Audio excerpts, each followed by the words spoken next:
My wife told me that there was a company dinner at her boss's house. She said with a slight excitement in her eyes, as if she was excited about the opportunity to strengthen professional ties, and I, naive and still completely surrendered to the image I had of her, just nodded, wanting her to take advantage. But there was something about the way she applied her lipstick that night that made me uncomfortable. Something about the stronger than usual perfume, the higher heels, the gaze that avoided meeting mine. I watched her leave, entered the house and closed the door slowly, as if the silence betrayed what my heart already intuited: there was something wrong. What I didn't know, what I could never imagine, is that that night wouldn't be just another night. That night would mark the end of the life I knew. At first I tried to fight the distrust. I thought the problem was with me, that I was paranoid, that it was the tiredness of the last few months. But it was more than intuition, it was instinct. I started the car, without even changing my clothes, and drove down the street trying not to think about anything. It was as if my mind refused to accept the idea, but my body already knew. I parked a discreet distance away, waited in the dark, and after half an hour of apparent normality, there they were. She is the boss. Alone on the porch of the house. Laughing. Laughing with the intimacy of someone who already shares secrets. And then, he pulled her by the waist, and she didn't hesitate. There was no resistance, no surprise. There was delivery. A long kiss. Accomplice. And the world, at that exact moment, split in two. I couldn't get out of the car. I couldn't scream, or confront, or run away. I just stood there, watching my wife be someone else with someone else. And the cruelest part of all of this is that, in that instant, I realized that I still loved her. Because love doesn't disappear when betrayal happens, it only turns into pain, into anger, into a deafening emptiness that occupies every corner of the soul. I returned home without remembering the way. I went in, took off my shoes, sat on the couch and tried to understand. But how do we understand the inexplicable? How do you rebuild a life that was uprooted, without warning? Throughout the morning, I saw and rewatched that scene. Her laugh, his touch, the kiss. The kiss. The kiss she said was mine alone. It was this detail that destroyed me, the lie in the detail. The next morning, she returned home with a serene smile, as if nothing had happened. And I smiled back. Pretend. I pretended like she pretended love for months, maybe years. She asked me if I slept well, and I said yes. I went to the kitchen, prepared coffee, as I did every morning, but the taste was different. There was something bitter there. It was the taste of loss, of humiliation, of wounded pride. I watched her from the sidelines, trying to understand when it all started, at what point in the story I stopped being enough. Was that when I stopped saying she looked beautiful?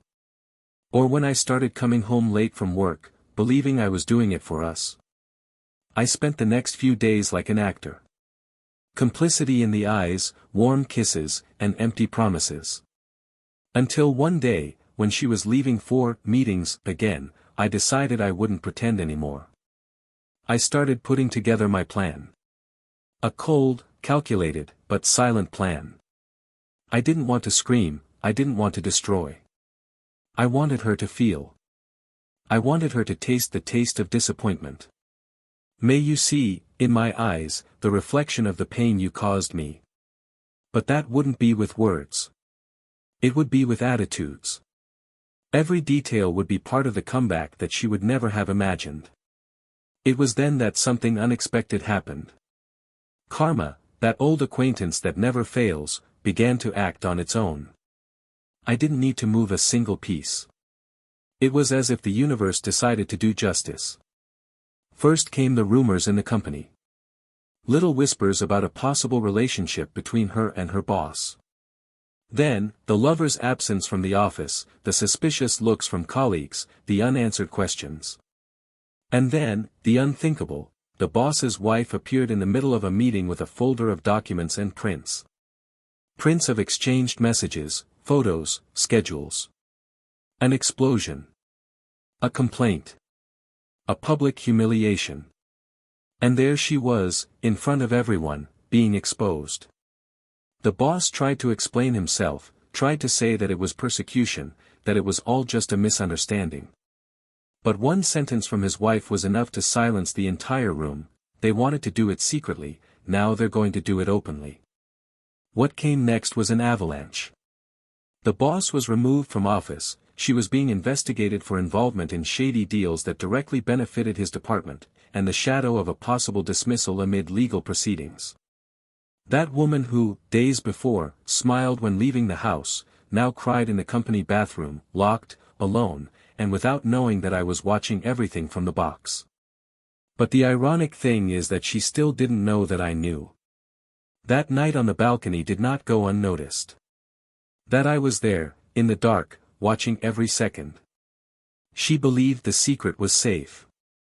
And that made everything even tastier. Silence became my ally. At home, I continued to be the loving, understanding, present husband. I continued making coffee, placing flowers on the table, praising the new dress. Meanwhile, she sank deeper and deeper, trying to keep up appearances, trying to sustain the lie that no longer had any support. And the more she tried to save face, the more exposed she became. It was then that I started to change. Slowly. A haircut. A new outfit. Different times. Shorter conversations. Contained smiles. Little by little, she realized that something was wrong. I asked myself if I was okay, if something was happening. And I just smiled. He said everything was fine. Who was reflecting on life? And it was true. I was pondering what to do with what was left of my dignity. Then, one night, when she came home earlier than usual, she saw me leaving. He asked where I was going.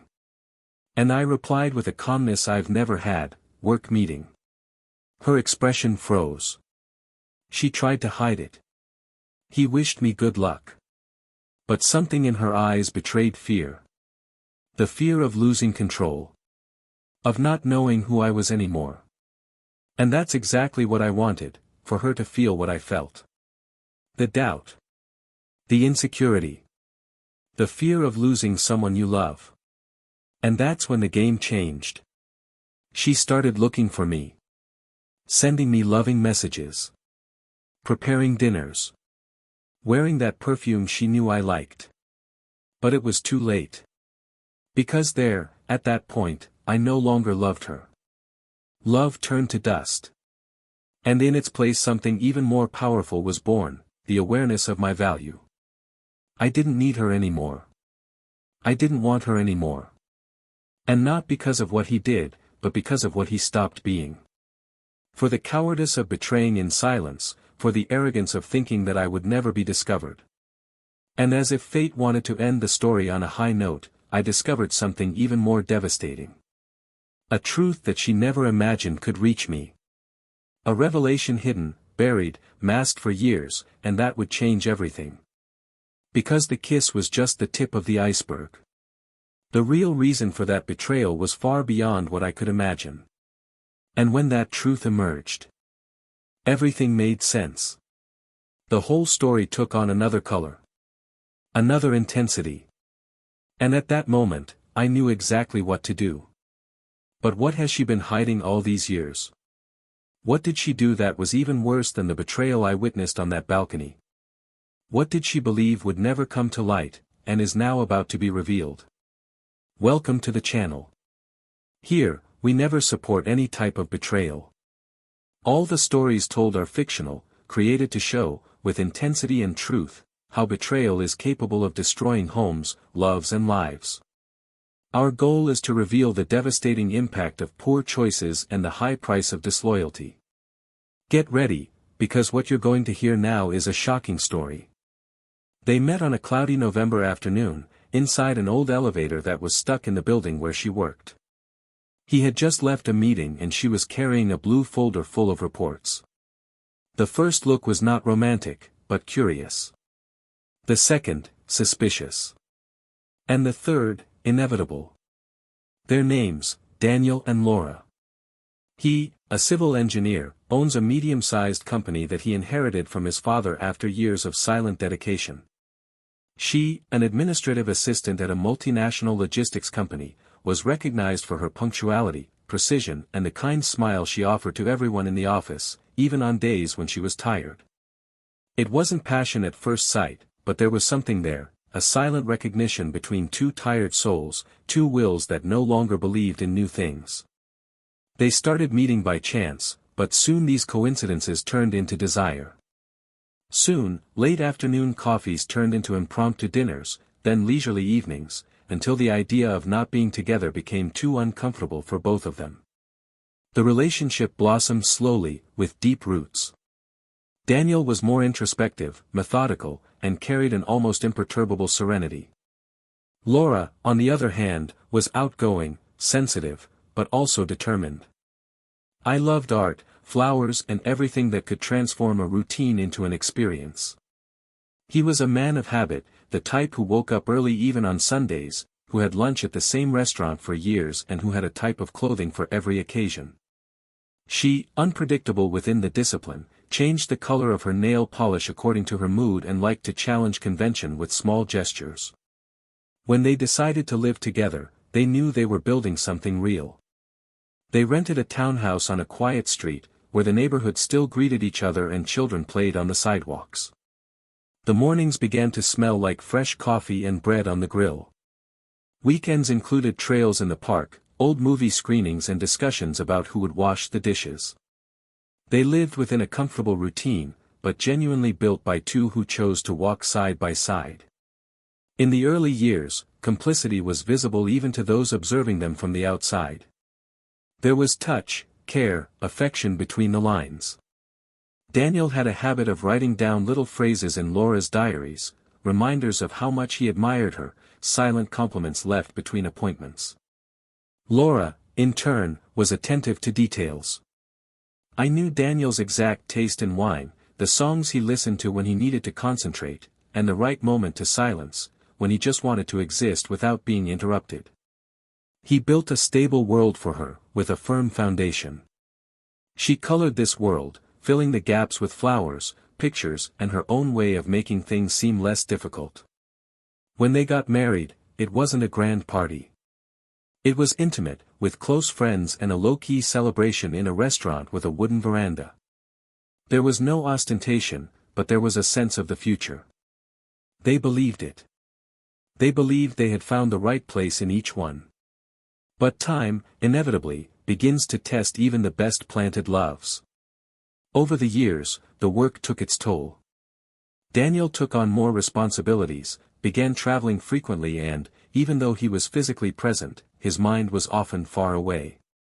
There were always reports to review, deadlines to meet, clients to serve.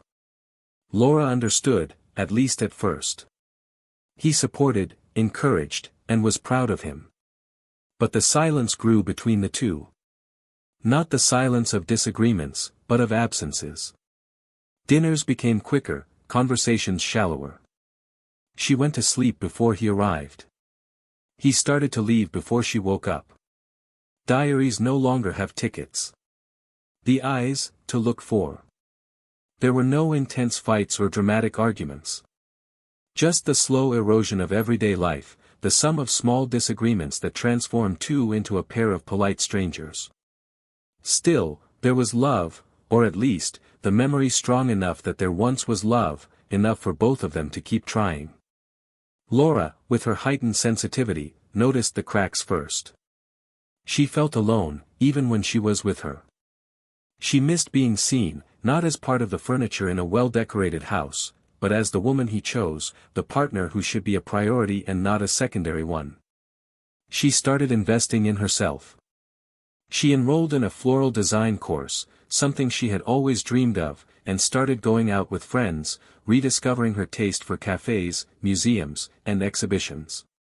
Daniel thought Laura's movement was beautiful, but he didn't know how to follow her. He admired it, but didn't come closer. He was afraid that if he tried, it would become obvious how far he had strayed. I was afraid to face the fact that the marriage needed more urgent renovation than the roof that I had been promising to fix for months. During this time, Laura was promoted at work. He began to deal directly with the executive sector and participate in high-level meetings. Daniel showed support, but internally he felt uncomfortable. Not out of jealousy, but out of a feeling that he was losing space in an area that was previously his alone, stability.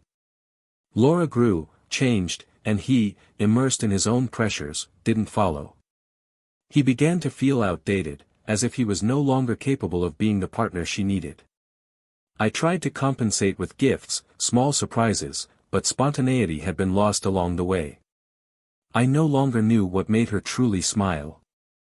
The gifts that previously delighted her now only elicited a polite, "thank you." Still, they remained together. They maintained an appearance of balance, with dinners on commemorative dates, smiling photos on social media and warm conversations with mutual friends. Nobody suspected anything. Maybe not even themselves. Love seemed to exist in a waiting state, dormant, but still present. There were gestures of affection, yes. But all very functional. A good morning kiss, a hasty hug before leaving, a good night with your eyes closed. Laura continued to be dedicated, Daniel continued to be protective.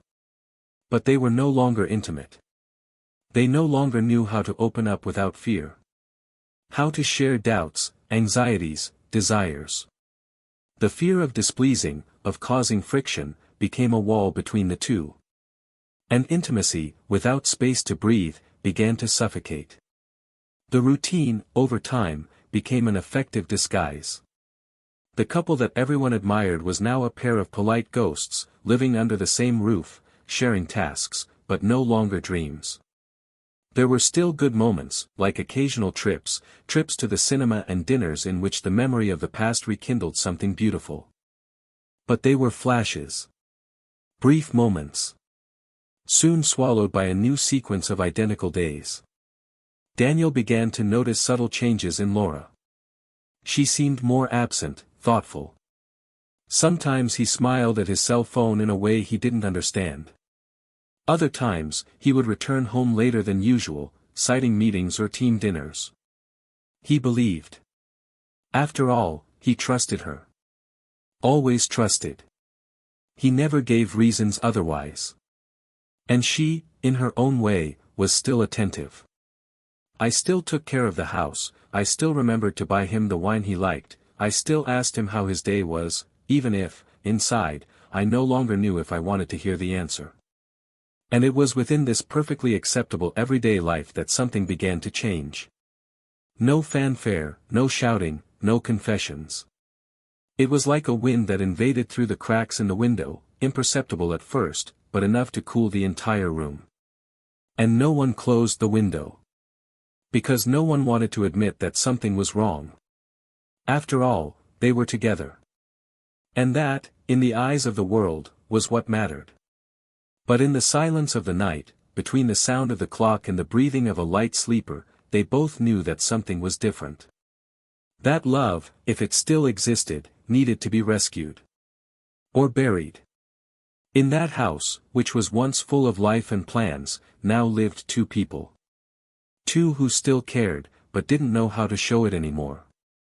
Two who carried the weight of what they were and the fear of what they could become. And as she continued to leave for her increasingly frequent appointments, he began to wonder what he had missed. Not because I suspected anything. But because he started looking. To watch. Listening to the silence. And it was in this silence that the discomfort began to grow. What Daniel didn't yet know was that every gesture, every absence, every small detail hid a story that was about to be revealed. A story that would call into question everything they had built. Everything he believed to be true. Because, sometimes, the greatest betrayal is not in the act itself, but in the certainty that the person sleeping next to you is exactly who you think they are. Laura began to transform in a silent, almost imperceptible way. His eyes, previously attentive to his surroundings, began to look more at his cell phone than at Daniel's words. The weekends, which were previously dedicated to the couple, began to be filled with courses, events and team dinners. Daniel watched this new version of his wife with a confused mix of admiration and discomfort. She seemed more alive, more in control of herself. There was a new brightness in his voice when he spoke of the meetings, an enthusiasm that hadn't come from him in a long time. He tried to keep up, to show support, but something was holding him back inside. A subtle fear, a feeling that I had been left behind. He started paying more attention to the details, the clothes chosen more carefully, the laughter in the shower while typing on his cell phone, the unexcused delays with the same naturalness as before. I didn't want to be suspicious, I didn't want to become one of those husbands who search bags and crack passwords. But sometimes intuition whispers louder than reason. She often talked about her boss. He commented on how he valued the team's ideas, how he was promoting important changes in the company, how intelligent, articulate and respected he was. There was always a new story involving him. A joke at lunch, a phrase said at the meeting, an attitude that inspired. Daniel listened to everything with moderate interest, trying to hide the discomfort that was growing.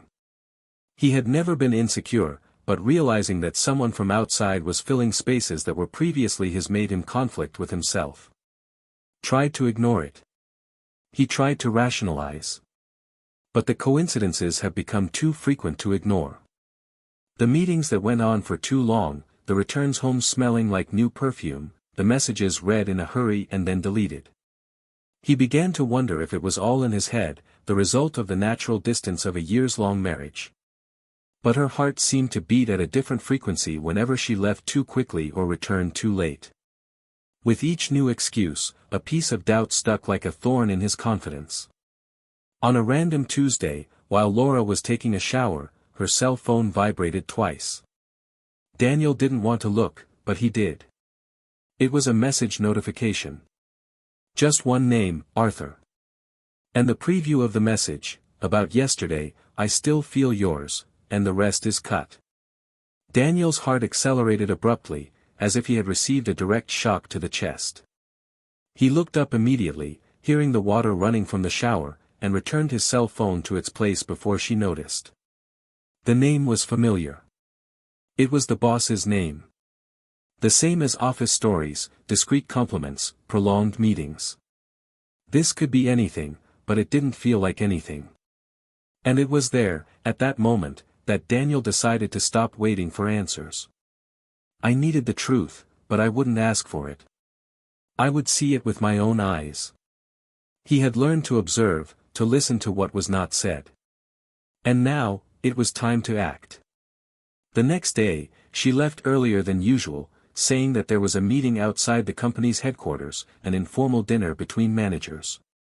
She wore a new dress, heavier makeup than usual, and heels that he only saw on special occasions.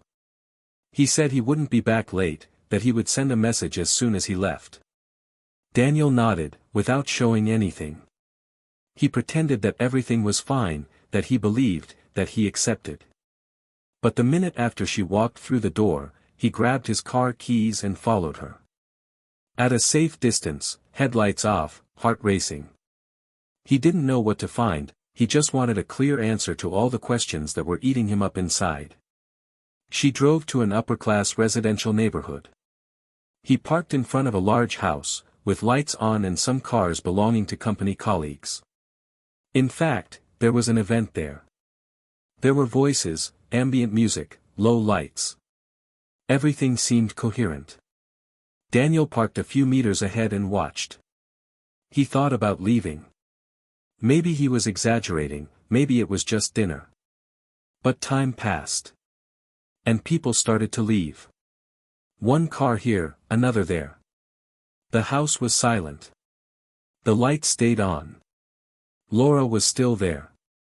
The clock showed almost midnight. Daniel got out of the car and approached the side of the house, discreetly. He saw through the half-open curtains the empty room, glasses on the table, traces of a meeting that had already ended. And then he heard muffled voices coming from upstairs. He climbed the porch steps as if stepping on a strange land. Light steps, heart in deafening noise. It even reached one of the side windows on the second floor. And he saw it. Laura was with Arthur. They were not discussing reports or drinking wine as colleagues. They were hugging each other. Intimately close. He whispered something in her ear and she laughed softly, touching his face with a familiarity that was impossible to ignore. She kissed him. Slow.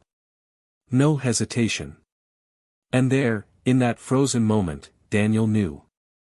I knew with every cell in my body that I was being betrayed. I didn't need any more images or justifications.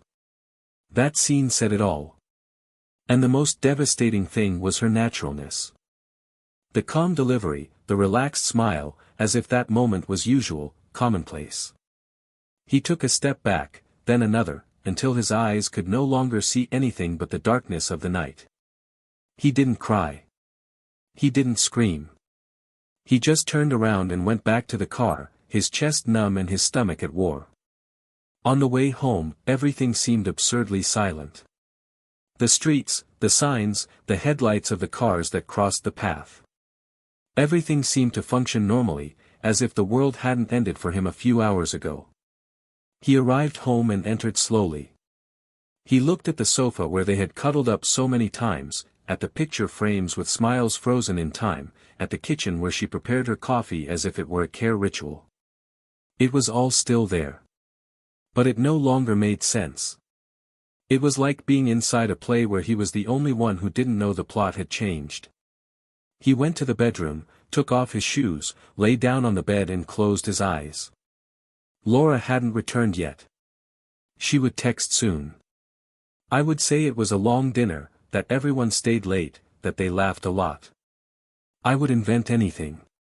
And he would listen, pretending to believe. Because it was not the time for confrontation. It was time to think. To plan. To understand where that story went. And why. The next morning, she woke up next to him. He acted as if nothing had happened. She smiled, talked about her tiredness, about how proud she was of her progress at work.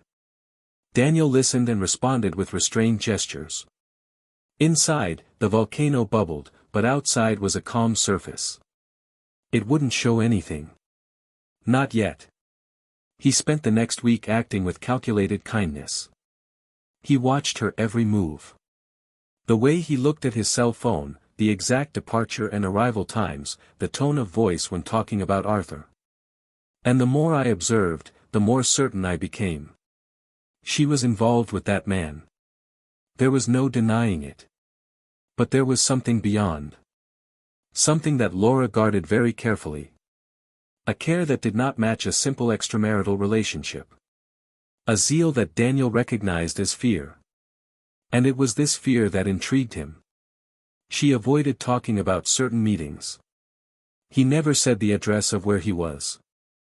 I changed the subject when he asked too many questions. And there was a new tension in his eyes. As if part of her was always on alert.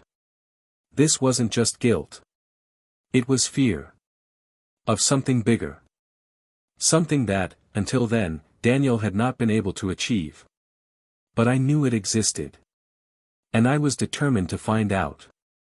What began as a distrust turned into a painful certainty. But now, the pain gave way to something else. A cold, focused, almost cruel energy. He didn't just want to understand. I wanted to reverse that. And for that, I needed to go to the end. I would wait for the right moment. The exact detail. The fatal error. Because Laura might think she was in control. But what she didn't know, was that the game was about to change. It was late afternoon when Daniel decided to act. It was no longer enough to observe, wait, digest in silence. That shadow in Laura's eyes, the hesitation when speaking, the mechanical gestures of affection, none of it was bearable anymore. He knew about the betrayal, but he still didn't understand everything.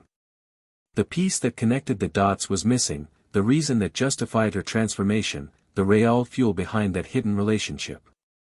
There was something more, something that Laura hid with surgical care, and Daniel didn't just want to know, he needed to see it, hear it from her mouth, get the raw truth, without filters. I was exhausted from the staged kindness, the rehearsed mornings, the theater life they had been leading for weeks.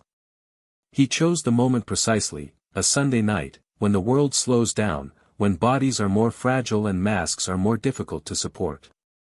He prepared the house with the silence of someone preparing a battlefield.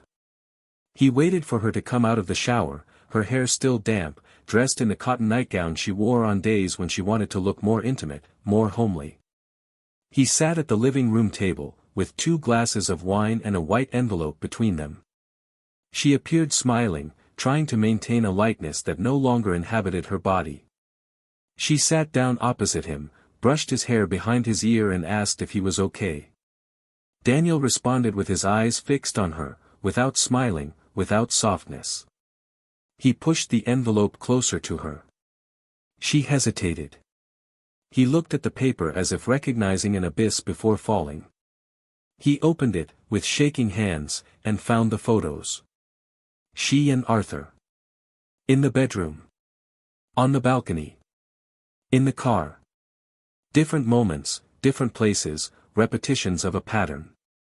The silence thickened. She closed her eyes, then opened them slowly, as if the impact needed to be digested in small doses. Daniel didn't say anything. Waited. The silence stretched until it became torture. Then, finally, she spoke, her voice breaking, but without denying it. She said she was sorry, that it all started unexpectedly, that she was confused, that she didn't want to hurt him. But he interrupted with a dry gesture of his hand, saying he didn't want to hear justifications, he didn't want empty words. I wanted the truth. All. And I wanted it now. She looked at him with an expression that mixed fear, relief and despair. Then he took a deep breath, passed his hand over his face and said that he needed to tell everything, from the beginning. But he asked him to listen to the end, without interrupting. Daniel nodded, but his gaze was icy. Laura began by saying that her involvement with Arthur was not just an affair. There was more. There was an old connection, rooted, buried in time. Daniel frowned. She hesitated, then resumed, as if an invisible rope was tightening around her neck. He said that he met Arthur years before he met Daniel, in an internship he did while studying administration. That they fell in love quickly, in one of those intense involvements that consume everything. But the relationship ended abruptly when she discovered he was married and had a young son. He cut off contact, walked away, moved on with his life. And then, years later, he met Daniel again, built a new path, and believed he had left that behind. But the story didn't die there. Daniel listened in silence, each word like a blow. The feeling that Laura's past had never really been buried.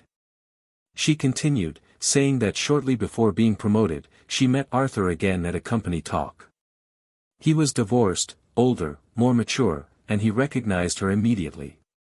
He approached little by little, like someone resuming an unfinished story. He said he never forgot her, that he thought about her every day. Laura resisted, but felt fragile, lost in the tepid routine of her marriage. And in that context, the reunion sparked something that she thought had been forgotten. At first, they were just professional conversations, neutral exchanges, but little by little they became confidences, outbursts, until the first touch, the first kiss, the first meeting outside the office. Daniel heard everything without looking away, but anger was beginning to bubble. He asked why she didn't say anything, why she chose to lie for so long. And it was then that Laura, with teary eyes and a trembling voice, revealed the secret. He said there was something he never told, out of fear, out of shame, and that now, in the face of everything, he could no longer hide it.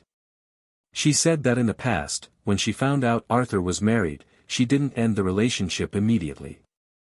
There was a time when she accepted his status as his lover, believing that he would leave his wife. There were months of lies, hidden meetings, until the day Arthur's wife discovered everything. At that time, there was an anonymous complaint to the company where Laura was interning, saying that she was having an affair with a married executive, and it almost cost her her career. She was fired, suffered reprisals, and fell into depression. He spent months unable to get back on the market. Arthur disappeared. He denied everything. He saved his own skin. And Laura had to rebuild her life from scratch, alone. When she met Daniel, she was still recovering. She never told that part of the story because she wanted to get rid of that version of herself. But now, with Arthur back, all that has been reactivated. And the most disturbing thing, their affair had been resumed precisely because Arthur threatened to tell everything about the past to the board of directors of the company where she works today, if she didn't get involved with him again. Daniel's eyes widened. It took him a few seconds to understand what he had just heard. He repeated slowly, "Did he blackmail you?" Laura nodded in tears. He said that at first he resisted, but that Arthur had prints, old emails, records that could ruin his professional image. He said he gave in for fear of losing everything, that he no longer knew how to get out of that trap. Daniel got up on impulse, walked from one side of the room to the other, thoughts colliding. He asked why he didn't tell her sooner. Laura said she tried, but never found the right moment, that she was embarrassed, that she thought she could solve it alone. Daniel turned to her with a look of contained fury, saying that she betrayed him twice, once with her body, once with her trust. She said that, even after discovering the affair, she still allowed herself to believe that it was just desire, just need, but that she now understood that it was cowardice, that she allowed herself to be used again by a man who had already destroyed her once. Laura tried to explain herself, said she was trapped, that she saw no way out. But Daniel didn't want to hear it anymore. He said that she should have looked for him, that he would have faced everything with her, that he would have been her shield, her voice, her support. But she chose silence. He chose to lie down next to the enemy. And that, for him, was unforgivable. Laura, through tears, tried to touch his hand, but he backed away. He said she had made a choice. That now he would do his. He went to the bedroom, picked up a suitcase, and started putting on some clothes. Laura followed behind, asking him not to act hot-headed, to think, not to leave her like that. Daniel said he had already thought too much. Who spent weeks living with doubt, with pain, with the weight of a betrayal that now revealed itself to be even dirtier. He said he needed to go, that he didn't know if he would come back. And before leaving, he looked into her eyes and said that one day she would understand the extent of what she lost. Then the door closed. In the dark hallway of the building, Daniel felt a lump in his throat that threatened to suffocate him. But he didn't cry. He just took a deep breath and walked to the elevator. I knew that from now on nothing would be the same. But I also knew that, despite everything, there was still a path ahead. A path that involved no lies, no masks, no blame. A path where he would finally begin to rebuild himself. But what he still didn't know, was that that exposed secret would be just the first of many unexpected developments to come. Daniel spent the night away from home without even knowing where he was going. He drove for hours, crossing streets that all looked the same, as if he was trying to escape not just Laura, but everything he had built alongside her. He stopped in front of a simple hotel, with no known name, and asked for a room as if asking for shelter from a storm. Upon entering, he locked the door behind him and fell onto the bed as if his body finally understood that it could collapse. Didn't sleep. She stayed there, with her eyes fixed on the ceiling, listening to the whirring of the fan and trying to understand at what part of the journey was no longer enough, at what point she chose to live under an old nightmare instead of trusting it. The words spoken that night still echoed with the weight of 1,000 truths: blackmail, fear, silence. But it was her choice that hurt the most. She did have a history with Arthur, but what was bleeding deep was the decision to relive it secretly, to not trust the man she said she loved every day. The betrayal was already an open wound, but the secret, that was the poison that corroded without haste. The next morning, the cell phone vibrated non-stop. Messages, calls, notifications from Laura. All unread. Daniel got up, took a cold shower and went down to reception. He asked for coffee, but couldn't eat it. He felt the bitterness on his lips as if he had swallowed all the hurt from the previous night. I looked around and saw couples smiling, families traveling, people with plans. Everything seemed distant, out of place. He, who had sought stability for so long, was now a man adrift. He got in the car and drove to the office, trying to occupy his mind. Arriving there, his colleagues noticed his dejected expression, but did not question him. Daniel wasn't one to talk about his personal life. He spent the day pretending to be normal, meeting deadlines, attending meetings. But inside, there was a rupture that nothing could be resolved with spreadsheets and contracts. At the end of the afternoon, when I was thinking about going back to the hotel, a message from an unknown number appeared on the screen. "Can we talk? It's about Laura and Arthur. It's important." The sender was Camila, a former colleague of Laura's, someone he barely remembered, but whose name rekindled an immediate alert. He arranged to meet her in a discreet café, without asking anything else. Camila arrived on time.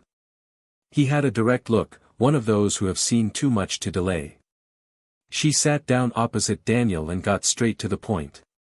He said he knew about the involvement between Laura and Arthur, but that he needed to tell him something that he might still not know. She said that Arthur, contrary to what Laura believed, never intended to expose her. That the blackmail was, in part, true, but there was another, darker motivation behind it all. Arthur had recently been promoted and was about to be transferred to the company's headquarters in another country. Laura, when promoted too, would become his direct replacement. And that would create a convenient line of succession, but delicate, considering their history.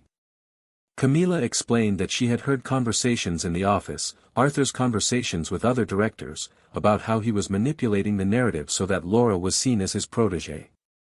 He subtly spread the idea that she had only grown professionally because of their intimate relationship, throwing her reputation into a minefield. Daniel listened to everything with increasing attention, as if each word dismantled a new layer of lies. Camila said that Laura, upon noticing the rumors, tried to move away and tried to cut off contact with Arthur. But it was already too late. He kept her locked up not just out of fear, but because she was, at that point, part of a larger corporate move. He also said that there were emails, recordings, evidence that Arthur had manipulated situations to keep Laura close, including requests for meetings with forged times, arranged trips, photos at events that were later shared maliciously. Laura didn't know half of it, or pretended not to know. Daniel, astonished, thanked Camila and left the cafe with a new concern: what if, deep down, Laura was also being used in a game that she didn't master? What if, behind the emotional betrayal, there was also an even more cruel institutional betrayal? On the way back, he stopped the car and called the lawyer he had already contacted days before, when he began to suspect adultery. He said he needed help discreetly accessing internal information from Laura's company. "I knew I was entering dangerous territory, but there was no turning back. I was willing to go to the end." The lawyer promised to act with caution. The next day, Daniel received a series of documents sent by an anonymous source, internal company messages, meeting minutes, leaked emails. And there it was, in corporate language, the entire strategy put together by Arthur, making it appear that Laura was a faithful ally, a key piece that he shaped over the years. He portrayed himself as a mentor, as someone who had led his apprentice to the top. But between the lines, everything was a plan to delegitimize her rise, to associate her with seduction, with the exchange of favors. Daniel's anger took on a new form. It was no longer jealousy, nor personal pain. It was indignation at seeing that the woman he once chose, with all her flaws, was being destroyed by someone who used the past to forcibly shape the present. He decided to confront Arthur. He went to the company's headquarters and asked to speak to him. He said it was a private matter. They went to an empty meeting room. Arthur entered with a cynical smile, the kind that never lowers his eyes. Daniel, standing, placed the papers on the table and asked if he had anything to say. Arthur initially tried to play the skeptic. He said it was montage, distortion, something about injured people. But when Daniel threw the audio he had obtained onto the table, a recording where Arthur said, laughing, that Laura was always easy to maneuver, the tone changed. Arthur paled. He said it was a joke, that it had been out of context. But the voice no longer supported the narrative. Daniel approached and said, slowly, that if he didn't back down, he would not only make that evidence reach the ears of the company's president, but also the ears of the press. He said that Laura might have been wrong, but that he had destroyed much more than a marriage. Arthur remained silent. When Daniel left the room, he had the feeling that for the first time in weeks he had regained control of his own story. At the end of the day, he returned home. Laura was there. Sitting on the couch, without makeup, eyes puffy, as if the days had passed her by. He sat in front, took the folder with the evidence, and placed it on her lap. He said he knew everything now. The blackmail, the manipulations, the silent humiliations. He said she had wronged him, yes, but that no one deserved to be dragged down by a man who played dirty in such a vile way. Laura cried in silence, but this time without justification. Just listened. Daniel, after a long silence, said he still didn't know what to do with it all. That I didn't know if I wanted to continue, if I wanted to try to rebuild. But he also said he would not allow it to be destroyed by a man who used power as a tool of revenge. He said she must choose now, be a victim or fight. Because he, despite everything, would no longer be the man who watches from afar. He would be the man who acts, but no longer out of love, now, out of justice. Laura looked at him as if she were seeing him again for the first time. She said she was tired of running away. That she had lived for years pretending to be strong, hiding her guilt, her shame, and that night, when she saw Daniel stand up to protect her even after everything, she had understood what true loyalty was. But he knew that between them, perhaps, it was too late. Daniel agreed. He said that forgiveness is not born from shock. It takes time. And maybe time was generous. Or not. But she needed to fix what was hers. That he fought for his career, for his truth. And that, if one day they looked at themselves the way they used to, it would be because of a new choice, not because of a poorly done reconstruction. They stayed there, in the same environment, but far apart. United by a history full of cracks, but, somehow, still alive within a narrative that seemed doomed. Laura took the papers, put them away, thanked them in a low voice. Daniel got up, said he would be away for a few days, that he needed silence.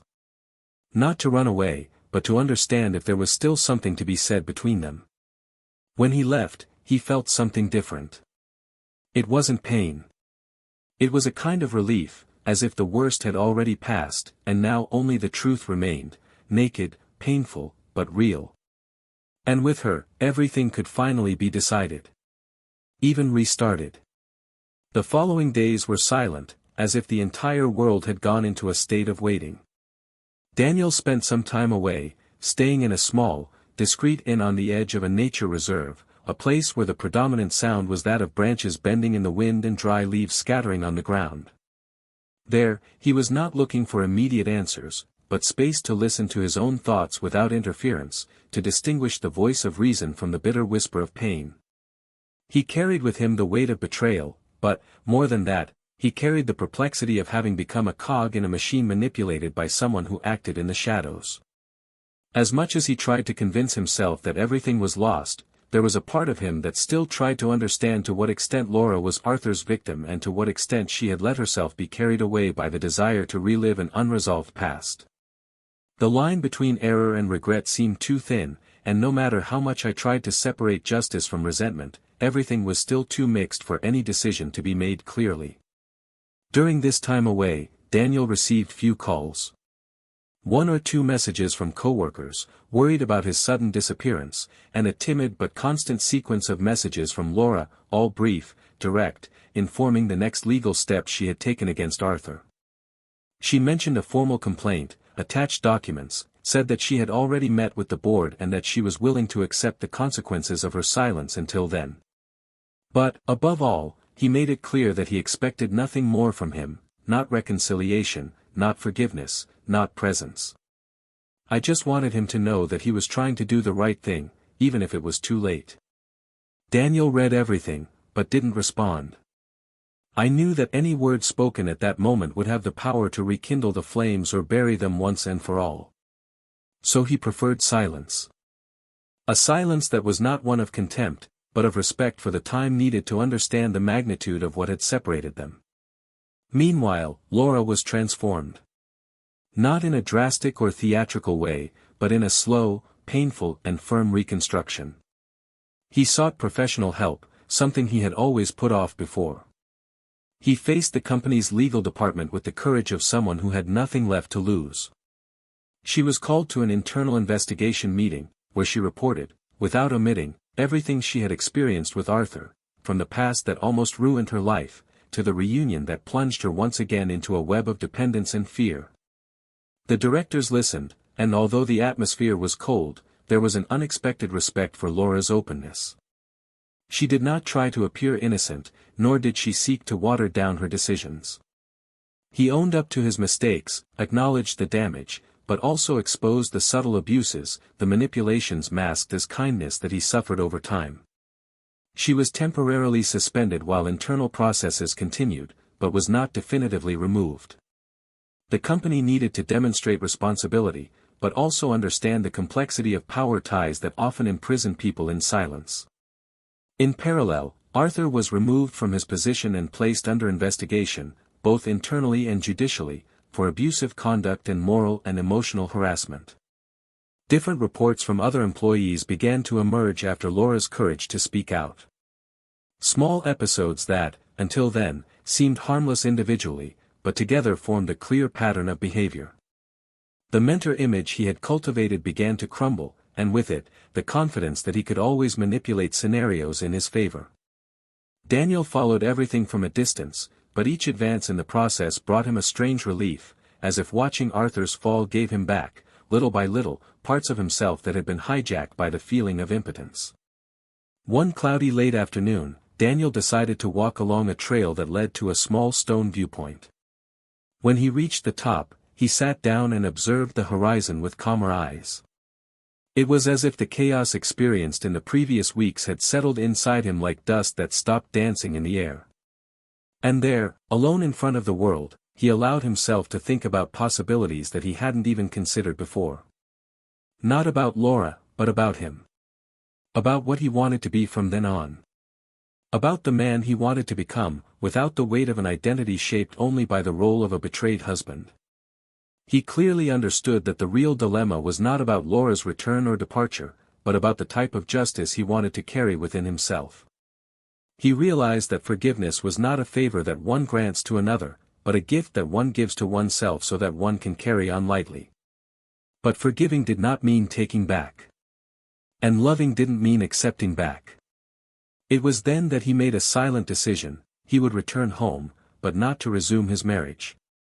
He would return to reclaim his life, his identity, his place. If Laura was still there, they would talk. But definitively. I needed to end that cycle with dignity. When he arrived, the house was empty. On the table, a handwritten letter. No fuss, no flourishes. Laura said that she had rented a temporary apartment, that she didn't want to pressure him with her presence, that she was focused on rebuilding her professional and emotional life, and that, regardless of what happened between them, she wanted him to be happy. He said her greatest pain was not the loss of her marriage, but the fact that she hurt someone who had always honestly loved her. Daniel put the letter away, sat down on the couch and, for the first time since everything came to light, he felt peace.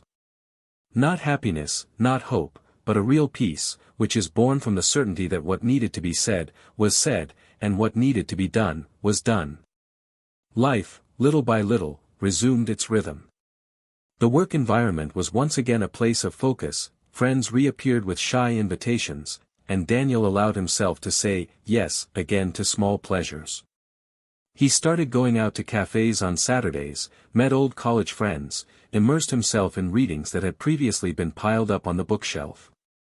On one of those mornings, in the same cafe where he had met Camilla weeks before, he caught sight of a woman sitting at the next table. There was no immediate charm, no soap opera sigh. Just a smile exchanged, shy, but enough to remember that human connections were still possible. Upon leaving, the woman wished him a good day naturally. Daniel responded, and that was enough. It wasn't a fresh start, but perhaps the first step towards leaving the past definitively where it belongs, behind. Meanwhile, Laura participated in intense therapy sessions.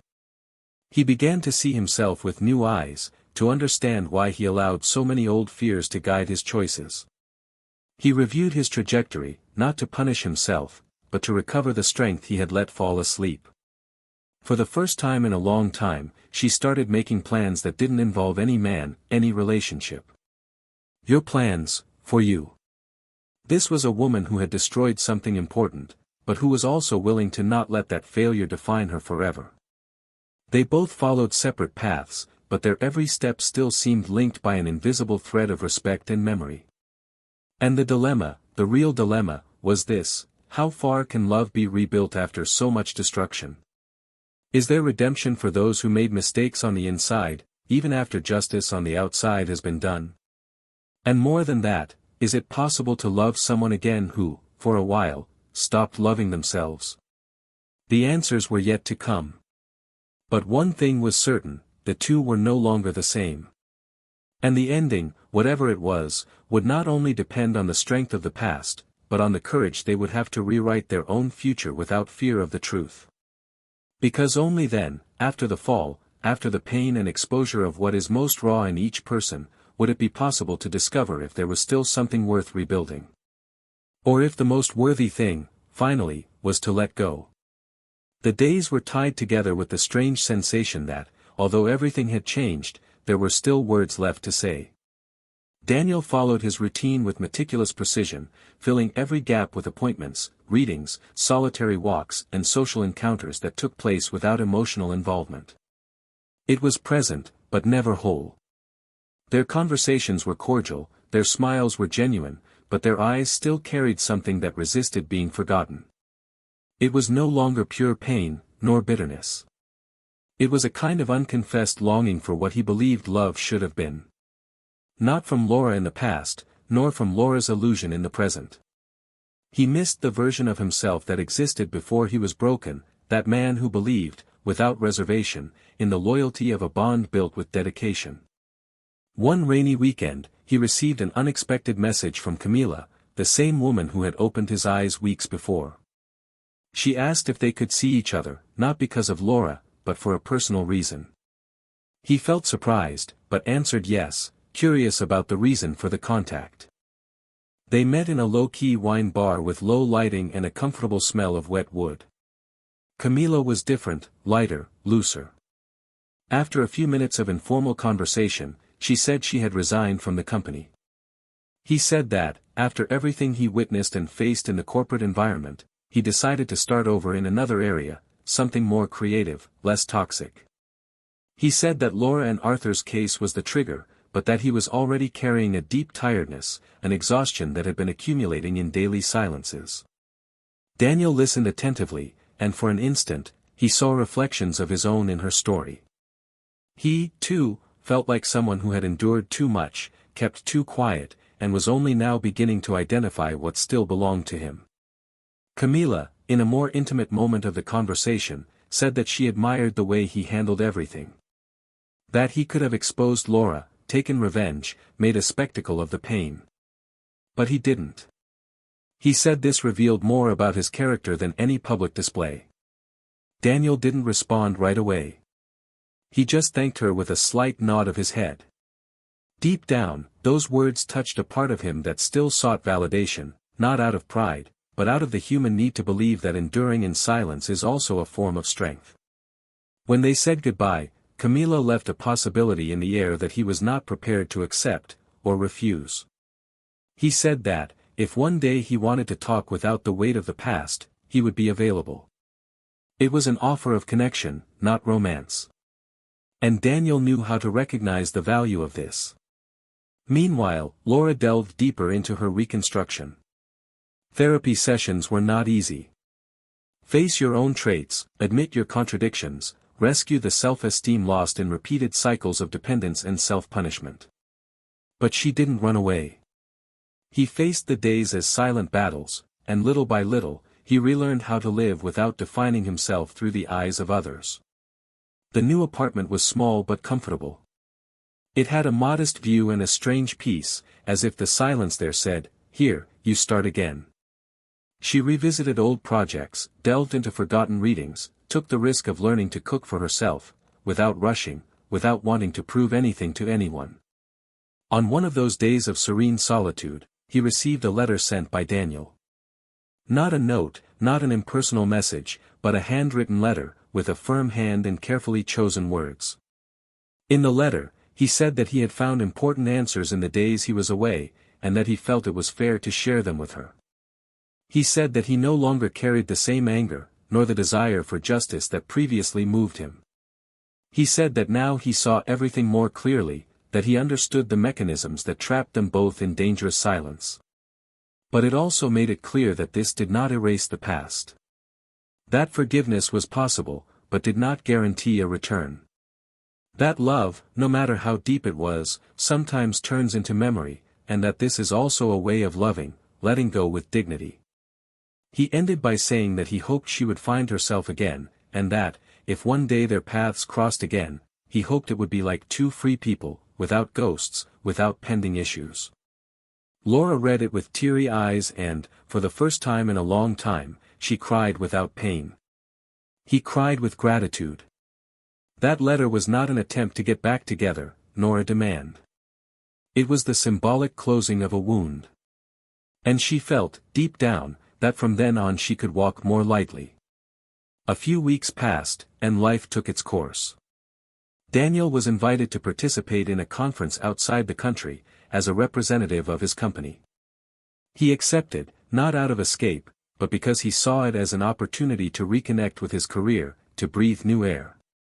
On the trip, he met an old college friend, now a university professor, who invited him to give a lecture at a research center. The experience was enriching. For the first time in months, Daniel felt inspired.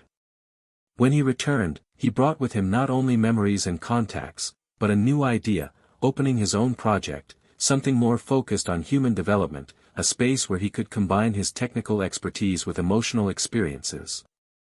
It was an embryonic idea, but it made him feel excited again. During the assembly of the project, he met with Camila again.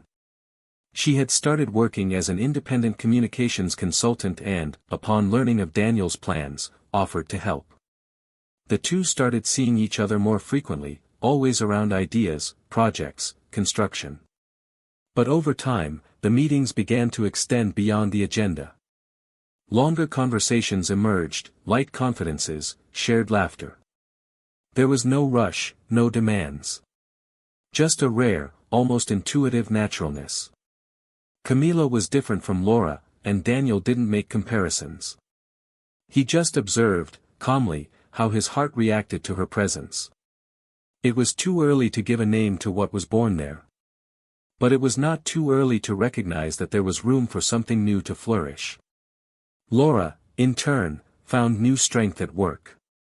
She was reintegrated into the company with a different role, now more linked to social projects and internal responsibility actions.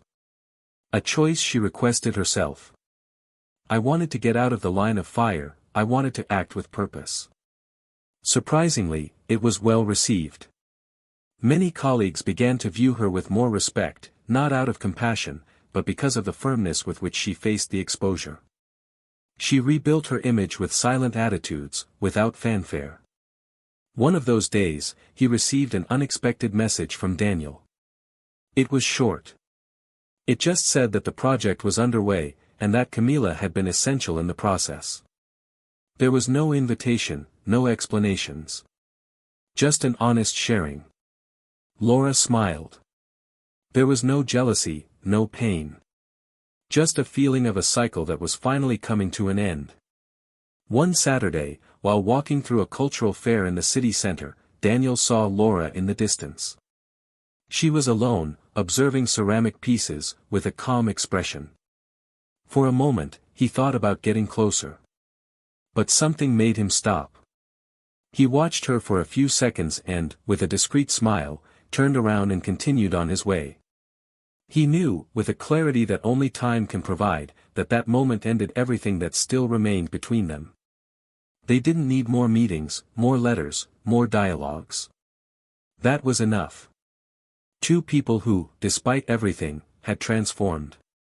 And so, without noise, without a rehearsed ending, the story reached the point where the past was no longer binding, where the present could be lived without guilt, and the future, finally, could be chosen with freedom. Time passed like a river that runs without return, but that carries along its path all the marks of the banks it touched. The months that followed brought definitive changes to each of those involved in that story, which almost ended in complete ruin. Daniel continued firmly on his new journey, taking with him a maturity that was now not only learned, but lived. The project he designed took shape, got off the ground and became a space for reinvention, both for him and for those who found refuge there. It was no longer just an endeavor, but a reflection of who he had become, someone who rebuilt himself from the abyss himself. The partnership with Camila matured naturally, like a tree that grows silently, but whose roots intertwine in a solid way. There were no immediate promises, nor attempts to replace what had been lost. But over time, affection blossomed. And it blossomed in a different way than he had ever known. With respect, calmly, with conscious choices. A love that was not born from enchantment, but from recognition. Laura, in turn, continued her internal reconstruction process firmly. I had learned not to expect redemption from outside. She deeply understood that the most difficult forgiveness to achieve was the one she needed to offer herself. He did not erase the mistakes, but viewed them as part of his story. The pain he had caused Daniel would never be forgotten, but it would also not be the only narrative of his existence. She dedicated herself to her work diligently, but without obsession. She found balance, returned to drawing, an activity she had abandoned years ago, and even participated in a collective art exhibition that brought together women who had gone through remarkable experiences. There, her works drew attention for their emotional intensity, for the authenticity of their forms, and little by little, a new recognition began to emerge, this time for something that came only from her, and not through professional or romantic ties. She met new people, established more honest friendships, but by conscious choice, she remained alone. Not out of fear of loving, but because I understood that I was still in the healing process, and that now, for the first time, I took pleasure in my own company. Arthur, the third corner of this plot, had a much less subtle outcome. The investigations advanced quickly after the accumulation of internal complaints. Not only did the affair with Laura come to light, but also a series of other situations that he tried to hide under his leadership posture. Testimonies were taken, documents came to light, and soon his once respected figure collapsed into scandal. He was fired for just cause and had his public reputation destroyed by a report from a major news portal that exposed the pattern of abusive conduct within the corporation. He tried to defend himself, tried to reverse the situation, but all he achieved was more isolation and contempt. His wife, from whom he claimed to be divorced, but with whom he still maintained an unstable relationship, also decided to expose the years of manipulation she experienced alongside him, and Arthur's name became associated with shame, disrespect, and the fall of a man who built power at the expense of the destruction of others. Isolated, he lost contacts, lost credibility and, most seriously, lost control of his own image, something he always believed he had mastered perfectly. Daniel and Laura never spoke in person again after everything ended. The letter he had written was the last point between them, and this silence was, finally, respected by both as a form of dignity. Each one followed their path with the certainty that the story they lived was not a mistake, but a step. There was love, there was construction, there was choice. But there were also breaks, omissions, injuries. And understanding all of this, without resentment, was the true act of maturity that the two needed to experience. What separated them was not just the betrayal, but what it revealed, the unspoken failures, the ignored disagreements, the unresolved past that one day returns, as it always does, to collect the bill. Laura, by freeing herself from the victim figure and assuming the costs of her actions, found peace. Daniel, by not allowing himself to be consumed by anger, by opening himself up to a new story without rushing, found strength. And together, even if separated, they ended a narrative that could have been marked only by pain, but which ended with truth, with learning, with dignity. Camila, surprisingly, became a link to a new beginning for everyone. Not because he interfered in decisions or tried to heal wounds that weren't his, but because he was exactly the opposite, an example of autonomy, of discernment. Someone who chose not to carry other people's mistakes on their shoulders, but who had enough courage to warn when something was wrong. His approach to Daniel was never marked by haste, and that was what brought them together. When, months later, he invited her on a short trip to the countryside, it was the first time in a long time that she allowed herself to imagine a future with someone else without feeling indebted to the past. And Camila, with her calm sensitivity, accepted without any demands. Between them, there was a new language, that of two people who chose not only to be together, but, above all, to respect each other. And perhaps that is the true moral of this story, respect. It is the starting and ending point. It's what sustains a relationship, it's what prevents mistakes from becoming destruction. When respect breaks down, everything else becomes ruin. But when it rebuilds itself, even from scratch, there is a new chance for life. All the characters in this story carry marks, deep scars. But each one, in their own way, found a way to start over. Some for justice, others for reflection. Some getting up from the ground, others learning to walk alone. And what remains is the certainty that betrayal, however devastating it may be, will never be greater than the human capacity to rebuild, to learn and, with courage, to move forward. Now, we want to hear from you. What did you think of this story? What choices would you make in each character's place? Do you think Daniel did the right thing? And Laura, does she deserve forgiveness? Leave your opinion in the comments, it is very important to us. Take advantage and subscribe to the channel so you don't miss any of the impactful stories we have here. Every week, new plots that will stir your emotions. And remember, this channel does not, under any circumstances, support any form of betrayal. Our stories are fictional and exist to show how valuable loyalty is, and how much betrayal destroys. Until next time.